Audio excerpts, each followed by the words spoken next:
Olá, seja bem-vindo a mais um programa Educação em Pauta. No programa de hoje, nós conversamos com 12 professores que fizeram parte de uma das mesas do terceiro colóquio nacional sobre educação profissional, que aconteceu no mês de agosto, aqui em Natal, no campus Natal Central do Instituto Federal. E eles vieram discutir o tema Ensino Médio Integrado, o que se pensa, o que se faz, o que se fez e o que se faz. São eles, o professor Ronaldo Lima Araújo, ele é professor doutor da Universidade Federal do Pará, e o professor Ramon de Oliveira, professor também doutor da Universidade Federal de Pernambuco.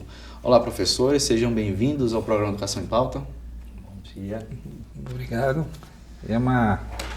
É um prazer estar aqui, podendo conversar com a comunidade do IF acerca de tema tão relevante quanto esse projeto de ensino médio, que é o ensino médio integrado. Professor Ramon, um tema bastante amplo, né? Pois é, um tema amplo e que vem, acho que nos últimos anos, sendo, principalmente dentro das instituições federais, um tema que tem mobilizado os professores, né? Eu acho que é importantíssimo a gente ter um programa, um evento que a gente possa de novo colocar isso em discussão. O professor Ronaldo já participou de outro colóquio, né, professor? Já participei. Inclusive, nessa minha fala, eu retomo um pouco os trabalhos que foram apresentados no colóquio passado. Porque um bom percentual, 1/4 de todos os trabalhos apresentados no colóquio passado tratam desse tema, ensino integrado, o que revela a importância dele. E com esse ciclo dá para ver como isso repercutiu, né? Houve aí um novo tempo, se evoluiu ou não esse tipo de discussão. Pois é, dá para a gente identificar algumas tendências, algumas, digamos assim, marcas deste debate.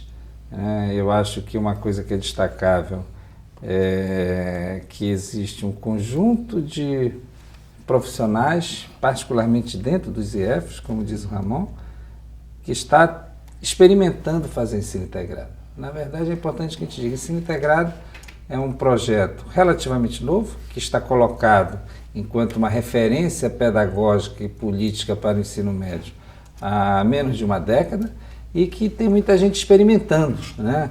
O primeiro momento é de, olha, o que é isso, né? Que as pessoas tentam compreender. E mesmo sem ter muita certeza das coisas, tem muitas instituições, muitos profissionais da educação, muito gestor que está experimentando fazer ensino integrado. E é importante a gente reconhecer essas experiências para que a gente possa verificar aonde tem dado certo, o que é que tem sido decisivo para que dê certo e que tipo de problema tem sido enfrentado para essa experimentação do ensino integrado. O ensino integrado ele veio com esse decreto 5.154 de 2004, que fala exatamente da articulação entre a educação profissional e técnica integrada e concomitante. Antes ele já vinha de alguma forma sendo apresentado também? Não, o ensino integrado, este decreto ele apenas torna possível uma forma de oferta de ensino técnico que favorece o ensino integrado, né? Porque eu gosto de fazer a distinção. O ensino integrado ele deve ser entendido enquanto uma forma de oferta de ensino técnico, ou seja, é aquele curso técnico que ele, com a mesma matrícula, assegura tanto a formação técnica quanto a escolarização de nível médio. Mas, além disso, o ensino integrado ele pressupõe uma concepção de formação inteira. Na dimensão do curso técnico, na forma integrada, a forma integrada favorece esta formação inteira, mas não é apenas uma forma integrada. Então, o decreto 51/54, ele favorece que nos cursos técnicos esta concepção de formação inteira ela possa se materializar. Mas o ensino integrado ele tem sido experimentado muito nos cursos técnicos, mas não apenas, né?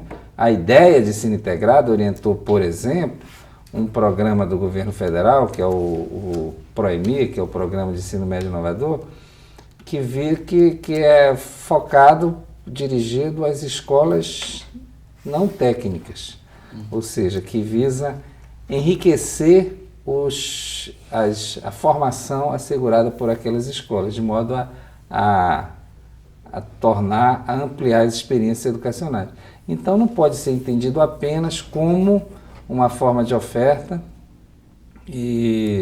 Mas é claro, o decreto 51 colocou em pauta também esse debate. Foi o que foi, digamos assim, o que deu, foi um marco nessa discussão acerca das diferentes concepções, porque o que é que seria diferente da formação técnica integrada, do ensino integrado?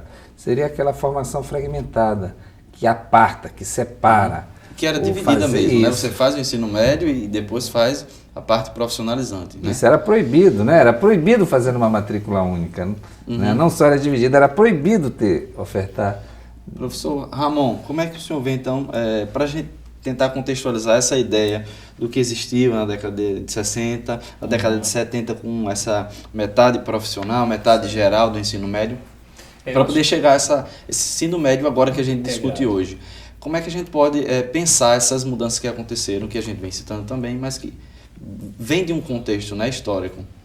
Eu acho que a gente pode pensar, da primeira coisa é o que é o central do processo. O central é o ensino médio.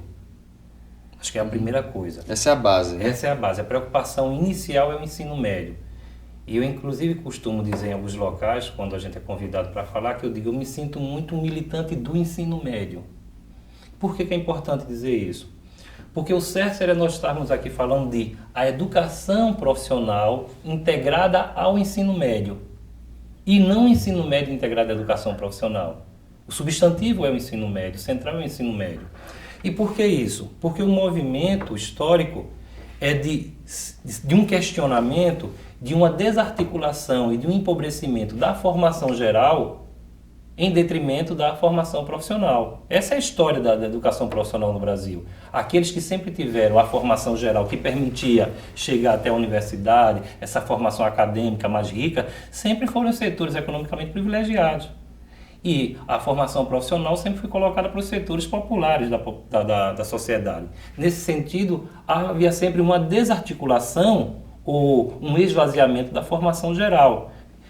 O que ocorre com o 51 e 54, que possibilita, mais uma vez, a articulação, é que nos anteriores, por exemplo, eu sou oriundo da Escola Técnica, no meu tempo se chamava Escola Técnica Federal de Pernambuco, onde a gente fazia a formação profissional no mesmo currículo, mas sem nenhum tipo de diálogo, que é o que provavelmente hoje... Em blocos, né? Exatamente. Você faz a formação geral, faz a formação profissional, é o que ocorreu durante os anos 60, 70 e até um meados dos anos, quase final dos anos 90, quando surge o decreto 2208, que ele separa a formação profissional da formação geral. O que o ensino médio integrado vem é, de certa forma, atender a um reclamo e a um questionamento dessa desarticulação. Mas é importante colocar que o principal é que a concepção de formação humana, a concepção de integralidade que se coloca para essa educação profissional integrada ao ensino médio, a gente entende que ela deve ocorrer já desde o ensino fundamental. Então não é uma questão só de ordem curricular, é uma questão de ordem filosófica, de concepção de formação humana. Por isso que eu acho que é importante sempre dizer, o central é o ensino médio. Porque a chegada à educação profissional, ela é uma necessidade que os setores populares têm em função da necessidade de uma entrada precoce no mercado de trabalho. Então, eu tive necessidade desde jovenzinho de fazer um curso profissional, porque aos meus 18, 19 anos poder ingressar no mercado de trabalho. Mas já... É um momento de muita transição, né? Você está se emancipando, está vindo do jovem para o adulto. E para uma parte grande e considerável da população brasileira, a formação profissional ela é necessária. Nesse período acontecia também... casos próximos, o aluno já fez o ensino médio, quem sabe passou no vestibular, precisa fazer a competência profissionalizante, né, professor? Professor Ronaldo, o ensino médio ele tem que ter essa base ontológica e histórica, né? Isso é uma coisa que a gente discute muito. Mas o profissionalizante, como é que isso se aplica de fato? Olha, a gente tem falado aqui de dois projetos diferentes, né? Há várias formas de se pensar a formação técnica, mas eu diria que tem duas formas principais. Uma é que pensa a formação técnica de uma maneira restrita, muito instrumental, né? Ou seja, foca apenas naquilo que se acredita que são demandas específicas do mercado que vão assegurar a pessoa o ingresso no mercado de trabalho. Ou seja, é uma formação mais instrumental, né? Mais parcelada, mais parcelada. A outra forma de conceber a formação técnica e orientada por essa ideia, por esta concepção de formação humana integral, é a que pensa que a formação técnica não é o fim, tá certo? E que um bom técnico não é apenas aquele que sabe fazer, mas é aquele que sabe pensar o que faz, o seu fazer, consiga se situar no tempo, consiga se situar no espaço, ou seja, um bom profissional é aquele que tem uma boa leitura de mundo, tá certo? Então, desta forma, o ensino técnico, o ensino integrado enquanto concepção deve orientar a formação técnica. O professor, seja professor de sociologia ou seja professor de uma disciplina técnica, ele não está formando apenas um técnico, ele está formando gente, ele está trabalhando com pessoas, ou seja, ele tem que formar essas pessoas e esta formação não pode ter limite. E a formação que ele assegura deve sempre favorecer a ampliação das capacidades humanas. Então eu não posso pensar numa formação que tenha uma finalidade, uma terminalidade. Não, eu vou formar o técnico só dentro, né? É claro que a gente tem que respeitar o universo daquela profissão, então não pode... E as disciplinas nesse sentido do ensino integrado são transversais, né? Trabalham com a transdisciplinaridade, não é isso? Isso, tem que dialogar. Mas, isso que a gente encontra no ensino médio, professor Raimundo, o ensino médio tradicional, propedêutico, que a gente vê nas escolas, para o integrado, a gente consegue encontrar também essa transdisciplinaridade ou não? Eu acho que sim, eu acho que não encontra.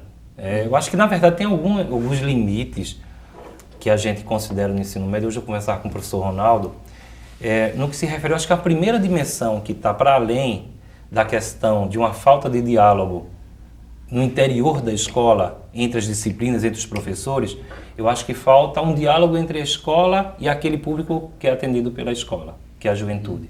Eu acho que é uma primeira coisa que a gente tem que estabelecer.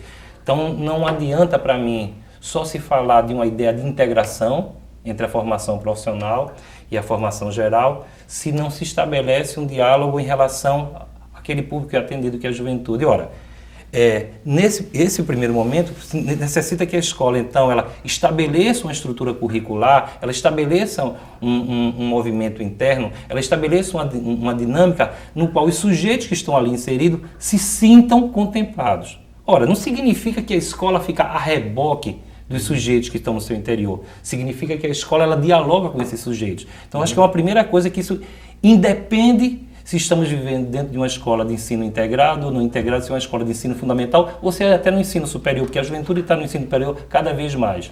Então, isso é uma primeira dimensão, que eu acho que leva a que um currículo seja, normalmente, ele seja não só o termo fragmentado, no sentido de disciplinas sem articulação, cada um vivendo, ou seja, como se diz, cada um no seu quadrado, né?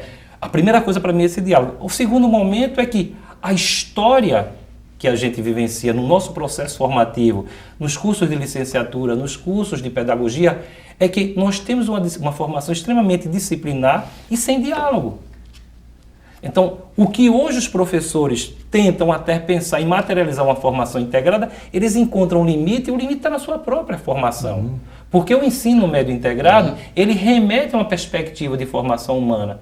Então, eu acho extremamente incoerente nós cobrarmos dos professores uma estratégia no seu dia a dia de buscar esse chamado diálogo, buscar essa integração, quando nós não formamos. Na formação também não tem, né? Então, o grande limite para mim está nisso. Professor Ronaldo, e essa crítica que se deve se fazer, né? Os professores do ensino médio, vamos ver se a gente consegue fazer do tradicional para o ensino médio profissionalizante, o integrado. Realmente, se eles não têm essa formação, né, para se discutir esse tipo de completude do ensino médio, de formação para os alunos, né? Quais são os próximos passos, barreiras ou discussões que a gente deve ter para alcançar isso a longo prazo? Por isso que eu sempre enfatizo que eu gosto de falar em experimentações de ensino integrado. Primeiro porque não tem uma receita, né? Não tem uma fórmula de como ele vai acontecer, né? E segundo que é algo que requer realmente uma mudança de uma cultura escolar, né? Que precisa que a gente construa uma nova cultura escolar que não está dada. E a gente vai ter ainda que trabalhar muito nessa direção.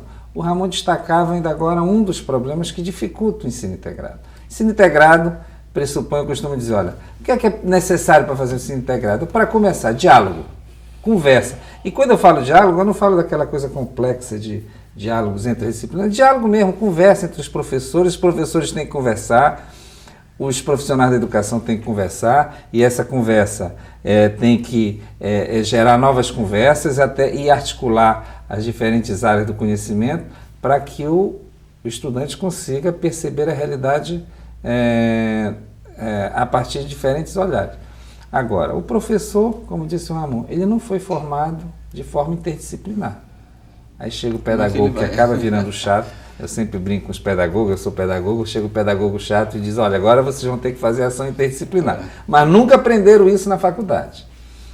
Tem dependendo da escola, na rede federal não, mas nas redes estaduais, os professores não têm tempo para conversar. Então você não tem experiência de conversa, você não tem tempo de conversa, às vezes tem um gestor que dificulta a conversa, o ambiente, a gestão não é democrática, é uma gestão que dificulta o diálogo. Então você não tem democracia, você não tem experiência de conversa, você não tem tempo de conversa, você não tem... Ou seja, aí você vai vendo que o projeto de ensino integrado, que pressupõe uma ação interdisciplinar, não é meramente um projeto curricular. Porque senão a gente acaba culpando o professor, porque é o professor que não faz ação interdisciplinar. Na verdade, o ensino integrado ele pressupõe um projeto de financiamento, um projeto de gestão, um projeto de formação inicial e continuada de professores, né? E as coisas não vão se dar a curto prazo. Né? A curto prazo a gente consegue definir estratégias agora. É necessário que essas experimentações possam ser reconhecidas, que elas possam ser avaliadas, repensadas, para que a gente vá criando esta cultura de ação interdisciplinar. Eu gosto muito de uma ideia de Hegel que diz, a verdade é o todo. O desafio da educação é aproximar, não é assegurar esse acesso ao todo, que isso não é possível, mas é aproximar ao máximo o aluno dessa compreensão da realidade. De se alcançar e cada profissional, cada área do conhecimento vai favorecer esta aproximação. Agora, se essas áreas não dialogam, se essas áreas... fica difícil. Então, aí o aluno que tem que se virar e fazer os remendos para tentar entender a realidade. Ou então algumas ilhas de professores e instituições que vão na resistência, né? Exatamente. Tentando mudar. Professor Raimundo, Ainda bem que existem essas ilhas, esses professores, esses grupos que resistem e tentam fazer isso. Professor Raimundo, é necessário então um projeto de formação inteira, né? E como é que isso pode ser abordado? Na sua fala também da mesa, vai falar um pouco sobre isso?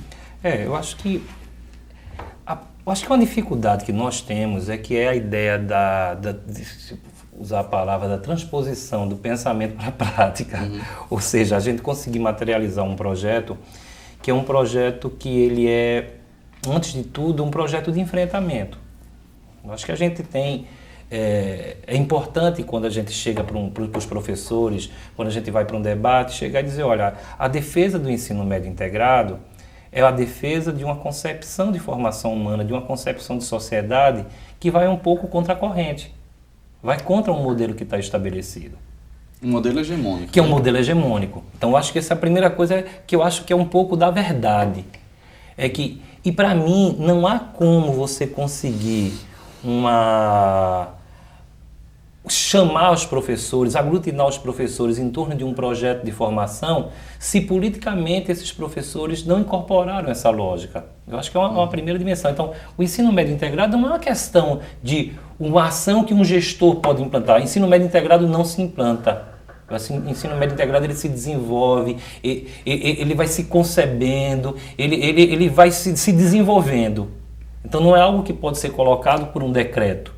Não é nem por simplesmente o desejo de um gestor de em uma instituição ou dentro de uma rede se querer colocar a integração. Porque a integração ela vai então assumir essa perspectiva de simplesmente colocar, como foi no meu tempo e como é na maioria das escolas atualmente, você ter na grade curricular a formação profissional e a formação geral. Ora, isso é simplesmente o tradicional. Isso é o que sempre houve.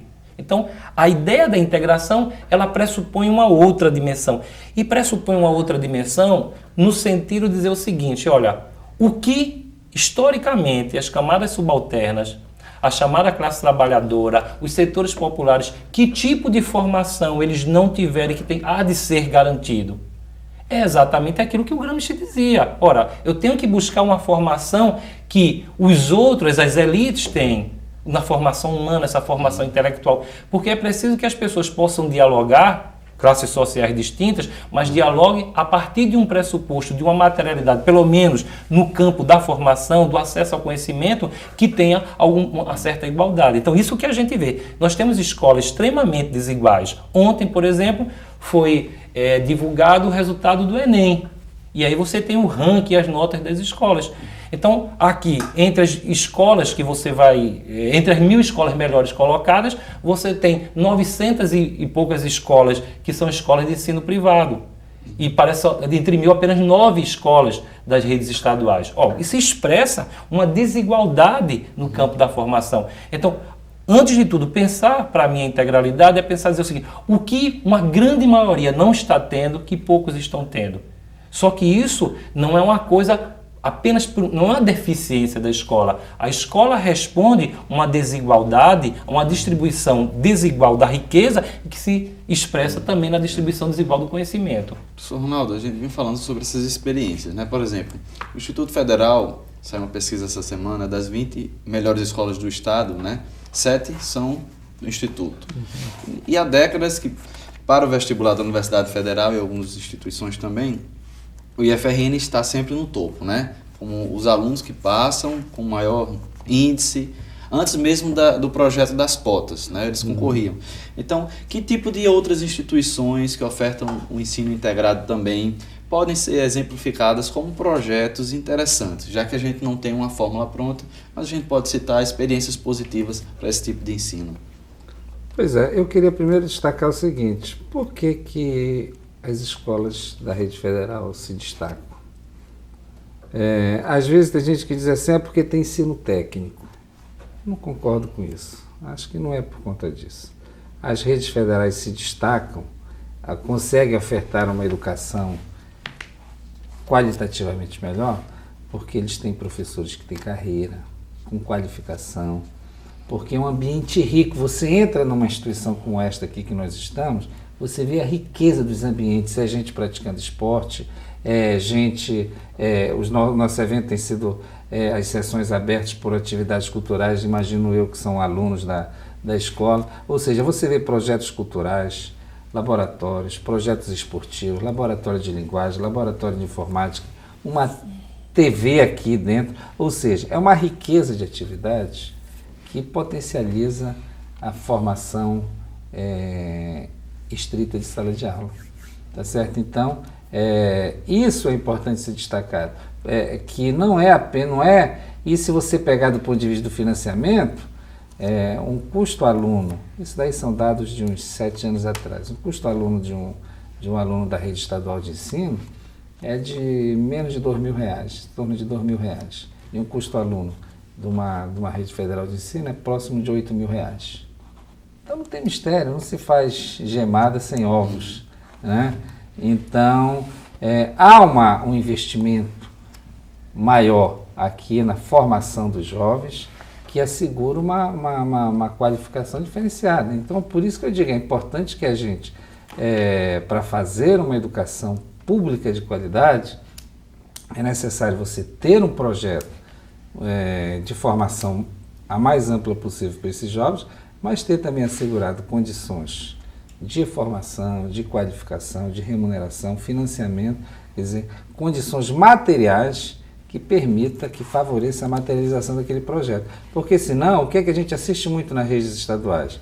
De vez em quando tem uma escola ou outra que se destaca por algum motivo, porque tem um grupo de professores ali que conseguiram, mas daqui a pouco cai. Por quê? Porque não há uma política perene de qualificação naquelas áreas. Professor Ramon, o senhor tem um demonstrativo do número de matrículas, né? Vai apresentar também na mesa.